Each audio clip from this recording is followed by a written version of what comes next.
రాయచోట్లో ఎన్నికల ప్రచారాన్ని నిర్వహించారు టీడీపీ అభ్యర్థి మందిపల్లి రాంప్రసాద్ రెడ్డి. ఇంటింటికి తిరుగుతూ టీడీపీ ప్రవేశపెట్టిన సూపర్ 6 పథకాల గురించి ప్రజలకు వివరించారు. రాష్ట్రంలో అరాచక పాలన పోవాలంటే మళ్లీ టీడీపీ అధికారంలోకి రావాలని ఆయన తెలిపారు.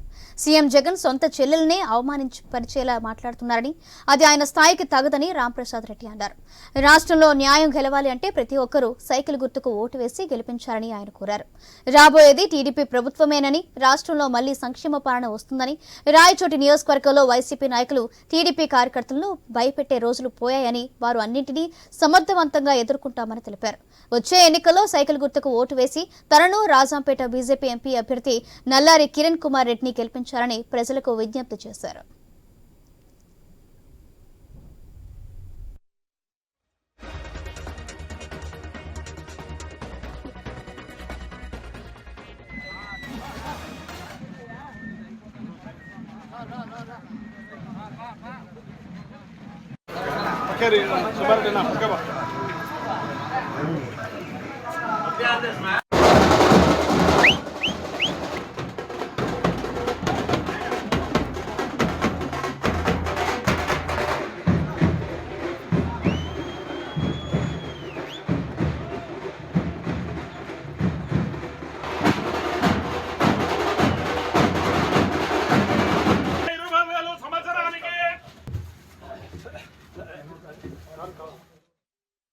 కావాలి, ఈ అరాచక పాలన పోవాలి.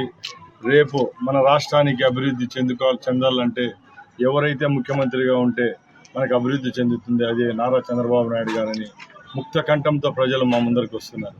నేను ఒకటే చెప్తున్నా, ఈ రాష్ట్రంలో ఈ 5 సంవత్సరాల నుంచి జరిగిన అరాచకాలు ఎన్నడూ జరగలేదు. ఈరోజు మన ఇంట్లో మనం కూర్చున్నా కూడా మనకు భద్రత లేని రోజులు వచ్చేసినాయంటే మీరు ఒకసారి అర్థం చేసుకోవాలి. ముఖ్యంగా రేపు జరగబోయే ఎన్నికల్లో ధర్మానికి అధర్మానికి మధ్య యుద్ధం. దీంట్లో తప్పకుండా తెలుగుదేశం పార్టీ గెలుస్తుంది. నేను ఒకటే చెప్తున్నా, జగన్మోహన్ రెడ్డి ప్రభుత్వానికి మీకు కాలం దగ్గర పడింది. తప్పకుండా తెలుగుదేశం పార్టీని ఆదరిస్తున్నారు. ఈరోజు మీరు చేసిన పాపాలే మాకు శ్రీరామ రక్ష అయినాయి. మిమ్మల్ని